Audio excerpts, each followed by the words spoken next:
Good morning, everyone. Welcome back to my little patch. So we're finally here, day 18. So I'm going to give you my opinion on this little cheap 7-egg incubator. I've currently got 5 eggs in there. I laid them on their side earlier this morning. I'm trying to work out the exact temperature, because if you check my previous video, you'll see that that reading and what was actually happening in there did not match when I had it set at 38. So if you check my video, you'll see that I had it set at 38.5, and that actually gave me a reading on this digital thermometer of 37.9.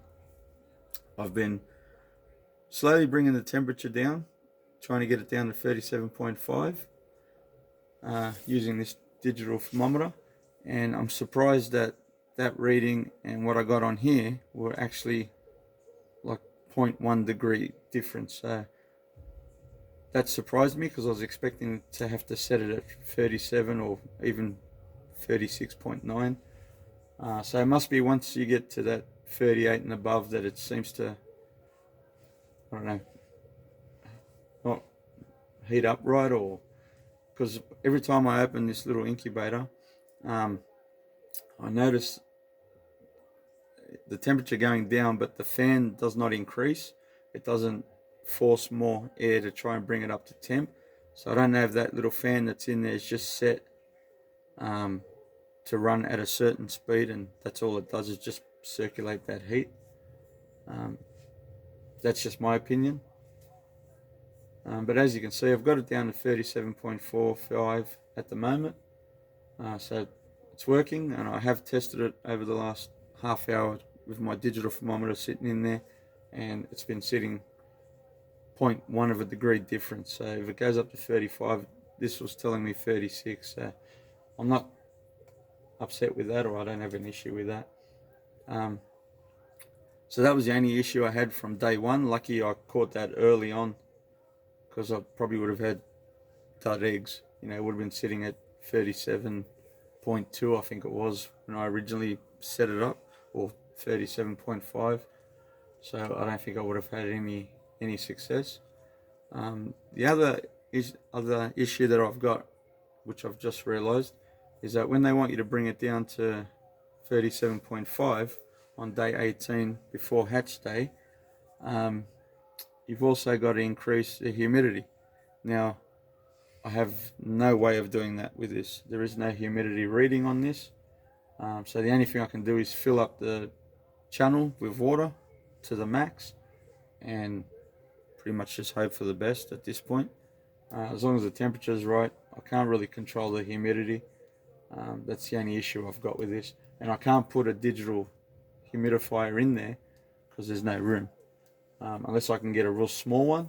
But yeah, so that's the only issue I've got with this at this point. So yeah, I'm gonna candle the eggs today, have a look and see if everything's running okay. If there's any bad ones, I'll have to remove them. And you'll also see that I got 5 eggs in there, and I said in my previous video, when they were sitting up, you had heaps of room in there. Now that I've put them on their side, it's very tight in there. Like, they're all touching, and there's probably, an egg space in the middle. So if they do hatch out, I don't know where they're gonna, if they're gonna have enough room to all be in there together. So yeah, all right. So I'm gonna, well, actually, just before I do that, my previous video I showed you this.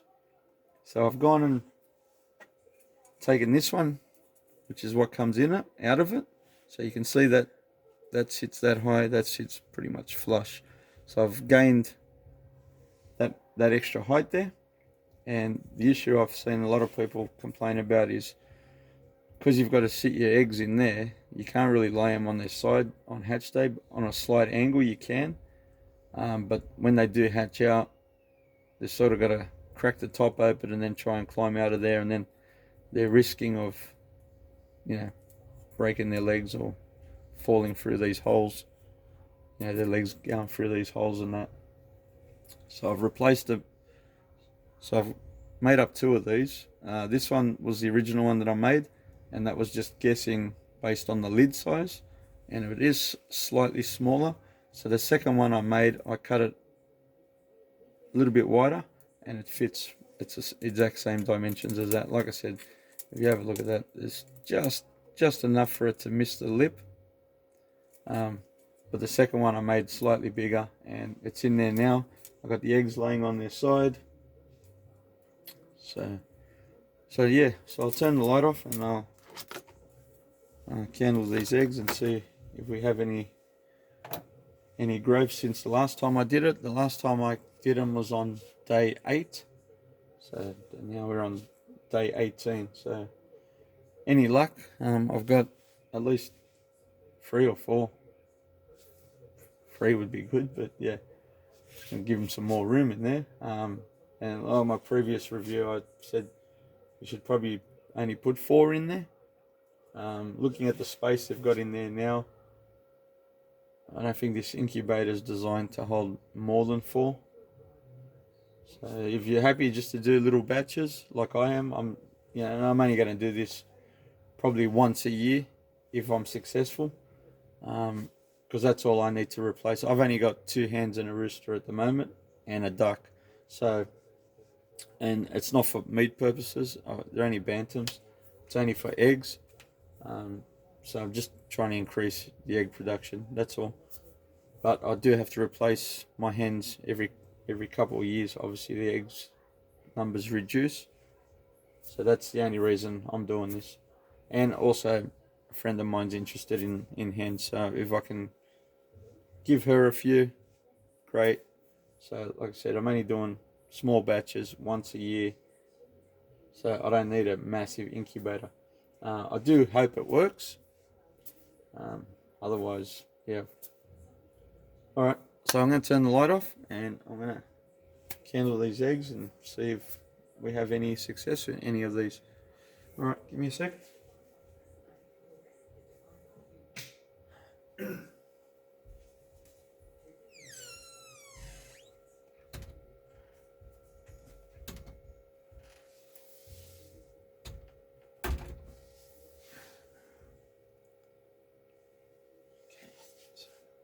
Turn this light on. Right. There we go. This one back here.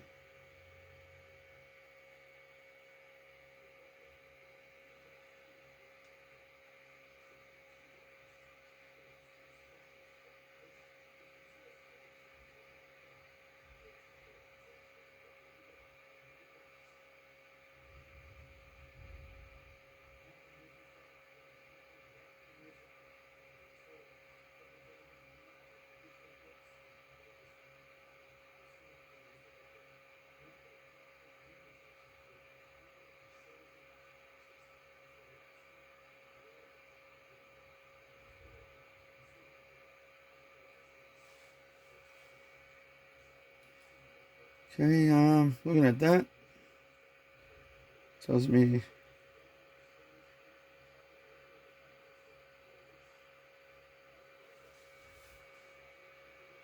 I don't know if you can see that, but definitely something moving in there.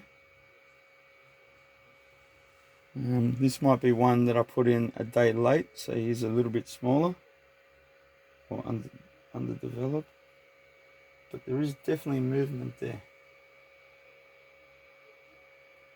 At first glance I would have said no, but I won't know until later. But he is a bit, not quite as far ahead as I thought he would be. Let's try this, another one.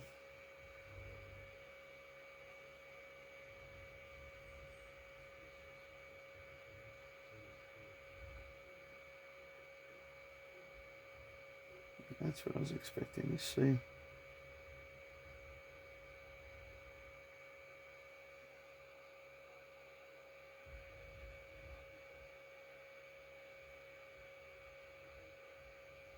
Yeah, definitely movement there.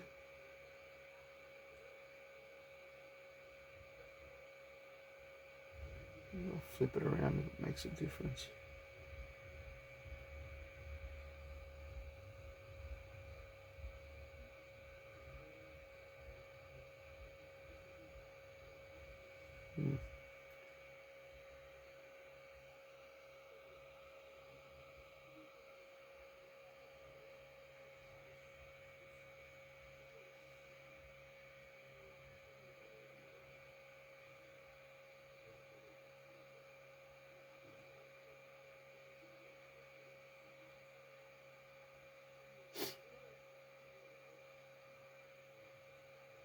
Oh, there you go, I can see that one moving.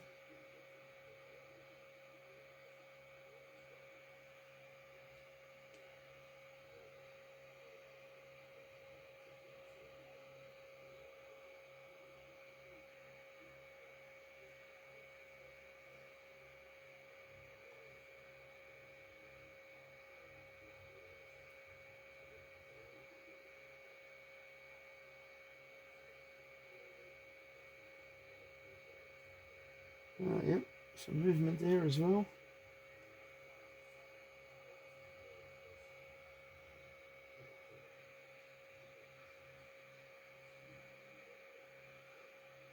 Okay, so that one there looks like there was something there and nothing's happening now. That looks like one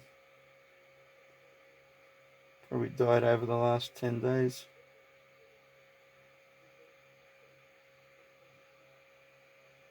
That's definitely got nothing happening in that one. Yeah, you can see in that, I don't know if you can see in that, but that's definitely got nothing. So the only other one I'm concerned about is probably that one there. But there is some slight movement in there. Okay, so out of the 5, we're down to 4. So I'm going to try and turn these on a slight angle. That way it gives them more room in the middle. If they hatch out, they can have jump in the middle there. Okay, so I'm going to put the lid back on, get it back up to 10.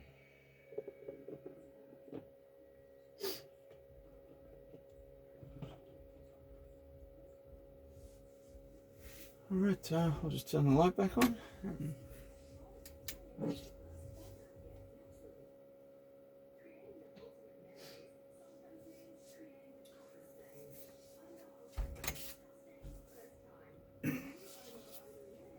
Okay, so yeah, so I'm pretty happy with that at the moment. Looks like there is a movement in the remaining 4 eggs. The 5th egg, I don't know, something must have happened. Could have been anything. You know, day 8, there was movement in all of them. So I don't know, something must have happened with that one over the last couple of weeks. Well, hopefully the 4 remaining ones I'm successful. I said I've been investing 18 days into this so far, just testing out this little incubator. So with any luck, those 4 hatch. So hopefully, you know, any information I've passed on or anything I've shown you on the last 2 videos so far gives you any ideas, especially with that. If you want to know that's just a side off a peg basket that you can buy pretty much anywhere. The other thing I was looking at originally when I came across this was a plastic strainer, like a pasta strainer, you know, strain anything, and possibly cut out the bottom of it because it's got all those little holes in it, and use that in one of these. Only because, even if I'm successful with this, I'm actually thinking of using that permanently and have the eggs laying on their side from day 1. Because in this, you know, you've got to sit them upright or on a slight angle. You know, you can't lay them on this side because then you've got absolutely no room and you can only fit probably 3 eggs without them touching, like, or you know, maybe 1 in the middle and 3 on the side. Like I said, this, you know, these eggs are small, like these are bantams. They're the small, in between a small chicken egg and a quail egg. So that's how small they are. So you could fit 7 of these in here, but you won't be able to put them on an angle because there's no way you could have them on the angle. And then even if you had, you know, 2 or 3 of them hatch and you had 7 eggs in here, there's nowhere for them to move.